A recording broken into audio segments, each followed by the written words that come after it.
Welcome to my space lab, where we're going to illustrate an experiment by the computer scientist Adrian Thompson, who back in 1992 decided to see if computer circuits could evolve by interbreeding with selection pressure applied to them in the same way that plants and animals evolve, with natural selection pressure applied to them from the environment.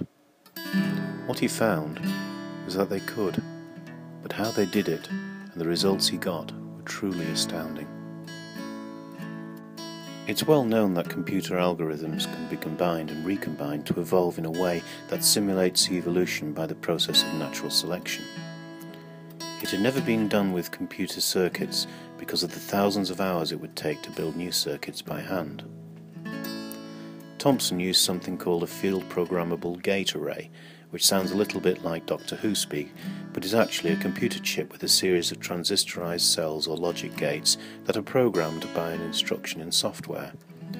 Thus, it creates a new physical circuit each time a new set of instructions is loaded. In order to illustrate this experiment, we have a graphical representation of that chip here, which I've called the Frequency Unscrambling Combining and Retardation Chip, or for short, the FU Creatard 3000, displayed here.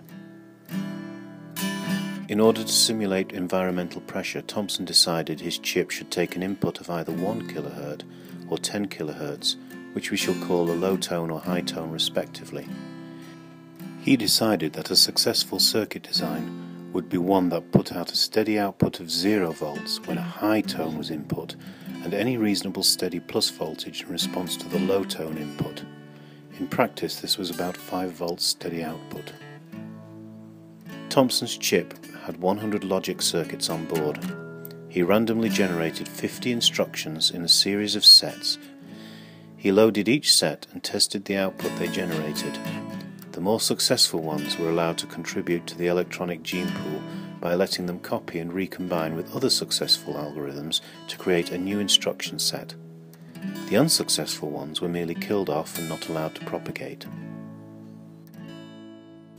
Thompson's selection criteria took the part of simulating natural selection pressure.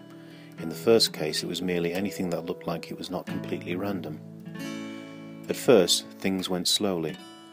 By 220 generations, the most successful circuits were only putting out a waveform like the input, not much better than putting a bare wire connection all the way through. Then the rate of progress started to increase exponentially, mimicking real-life evolution, in that it's very slow at first, then very rapid with occasional fits and starts in the middle, and slowing at the end as the finer details were perfected. By 650 generations, the output for the low input tone had stabilized, but the output for the high input tone was still varied. By 2800 generations, the outputs for both input signals was steady. By 4100 generations, the end result was achieved with no glitches, of a steady 0 output for a high tone and a 5 volt steady output for a low tone input. After this, there was very little evolution, since the circuit had become perfectly adapted. Astoundingly, the end circuit was very different from anything he could have imagined. No human designer would ever have intelligently or rationally designed the circuit that way, exactly the same way the human body appears to be evolved, not designed. The surviving circuit in this experiment did not even have a clock, which is the way a human engineer would have designed it. The clock would provide a base reference of frequency against which to compare the input frequency, then make a logical decision what to output. This design would have had the advantages that it could be maintained, reproduced easily, recorded, new people trained in its design and modifications and variations rapidly designed. It would work very quickly. The evolved chip was at a disadvantage in all but one startling aspect.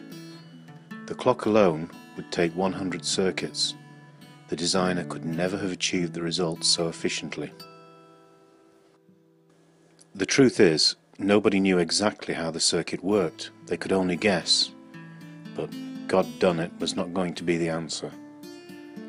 The best guess on the design was that since there was no designer to be told there was supposed to be a clock, the circuit merely threw the input signal into a loop and retarded it and recombined it to make an output. This was something that would only work once, and if the selection changed to require a different output, then everything would have to start from scratch. But it worked, and it worked with remarkable efficiency. In fact, all that was needed was 32 circuits. This meant that two principal arguments of creationists were defeated.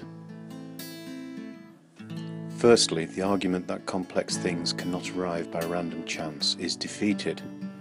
Remember, these instructions were generated at random. All Thompson did was to allow the best of them to recombine randomly, under selection pressure. Secondly, the argument that more information is required to produce a more complex organism, which is against entropy, is defeated, because only 32 circuits were needed. Then it's a less complex circuit than the 100 that started off. Yet, a more sophisticated result is obtained. Even more astoundingly are the implications of understanding junk DNA. The 68 instructions not required were true junk DNA, just like all animals have, so that explains why that stuff is there. However, more importantly, at first it seemed that 5 more instructions were not needed, because they served no purpose. However, when they were removed, the circuits stopped working.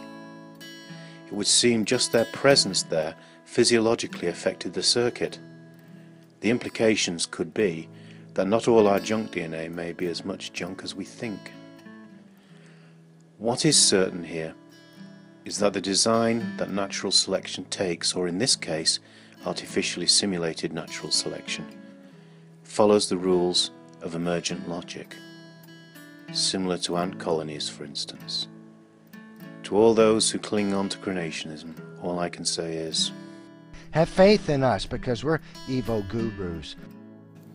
Couldn't resist it, sorry.